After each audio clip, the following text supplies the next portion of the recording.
Frank Hyder is a well-known, renowned visual artist. When he started to become an artist, he thought the journey would be a straightforward progression. Over the years, he has discovered that the road has many twists and turns, numerous hills and valleys, and countless challenges. Through this series of short stories, tales, and remembrances, his hope is that these will offer some valuable insight into the life of an artist and what's involved in becoming an artist. In the end, he has come to realize that he is not a painter or sculptor or anything in particular. He is more simply a creative person with great passion and love for the process of making art concerning people and the world around us, who shares his artworks with the public. Join us now as we listen to another episode of A Life in Art series.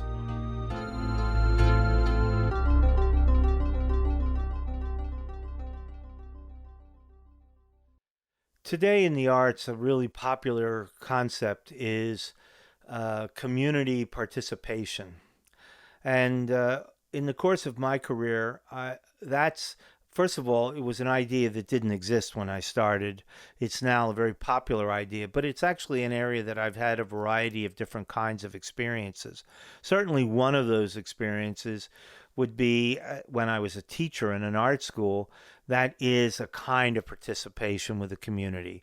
But further than that, I worked as a muralist with Mural Arts in Philadelphia, and frequently we would make the murals. We would go to a high school in the city where we'd have a gymnasium floor, and we'd lay these large sheets of unwoven textile out on the ground and prime them, and then make the painting on the floor in the gymnasium, and which then we would cut those pieces into 5-foot squares and take them to the site where the mural was going to be and glue them onto the wall using acrylic gloss or gel medium to attach them to the wall.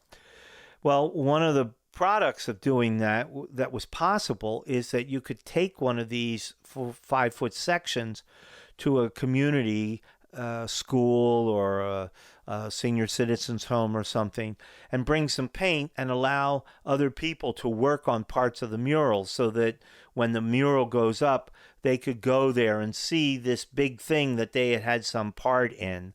And I did that in a number of different schools in the city of Philadelphia. And I got to see conditions in some of the neighborhoods as well. And I would bring my mural out, lay it on a big flat table with some plastic underneath, and invite people to come over and mix the color and put some paint on the surface, etc. Well, that was one type of community participation. And then I would sometimes make murals in other countries. I did a couple in Venezuela. I did one in Mexico, where I would go to a site and I would invite people from the local art school to work with us, and we would do interactive painting where I was basically in charge, but I was encouraging people to express themselves and get involved in the process. And that's yet another format for dealing with community involvement. I also would do these installations where I would have people gather materials from plants and in the neighborhood where the exhibition was going to be, and we would embed those plant forms underneath a layer of tracing paper dipped in acrylic medium, which when it would harden, you could see the plant, and it was trapped inside the medium. And the paper, you could paint on top of that paper or build something with the paper, make a construction or a sculpture, etc. Well, anyway, I was approached by Rutgers University about 12 years ago to do an inner city project in a Camden elementary school.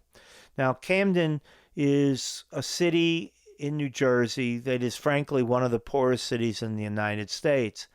And I was interacting with the people at the Rutgers school, Rutgers University in Camden, in their education department. So we kind of worked out a rough idea of what I could do. I talked to the superintendent of the Camden schools, and then I talked to the principal.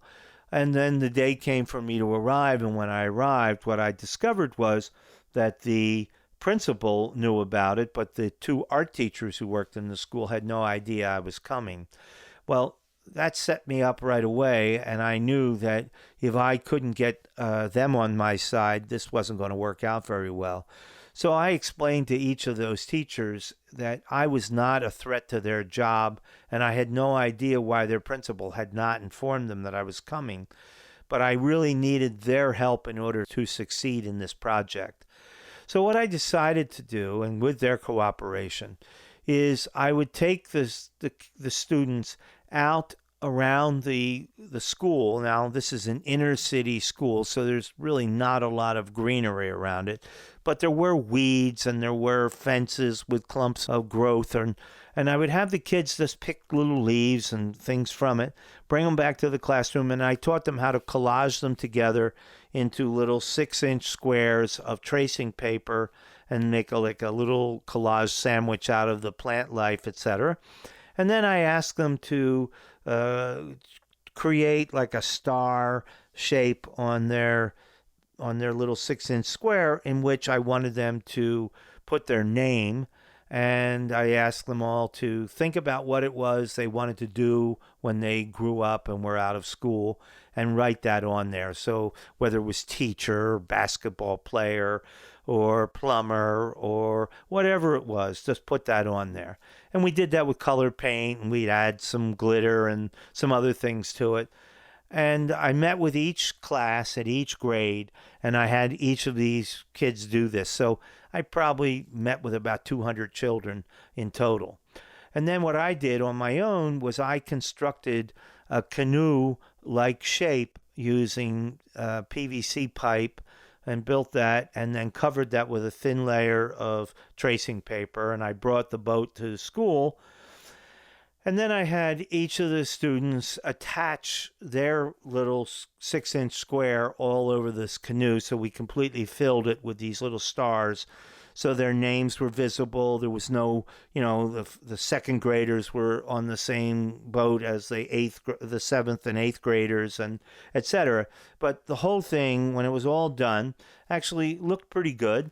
A very colorful looking canoe with a lot of stars on it. And I told the students that what that was going to be the boat of dreams. And I then got together with the janitor, and I went down to their cafeteria, and I installed the piece in the cafeteria on the ceiling. It hung from the suspended tile ceiling structure up on the ceiling. And I told the kids, I said, look, here, this boat of dreams, you can look at this as you're going through school and remember what you said you wanted to be and see if you're on course to reach your goal. And so that was another kind of community interactive thing that I was doing. So the work that I make now with these inflatables in public spaces, they invite the public at random to just interact with the art, step in, walk in among them, touch them, and communicate what they think and what they see and how they feel about what they're seeing and what they're doing. So it's really been a process where I've gone from being the maker or the student to being the creator, to being the exhibitor, to working in a museum, to working in a school, and finally, now I just work in the public space. And I really am kind of convinced that the idea that what I want to do is expand the notion of what is an art space to extend beyond the limits of the wall of the museum or the wall of the art school or the wall of the art gallery, and make it art that exists in the space where we live.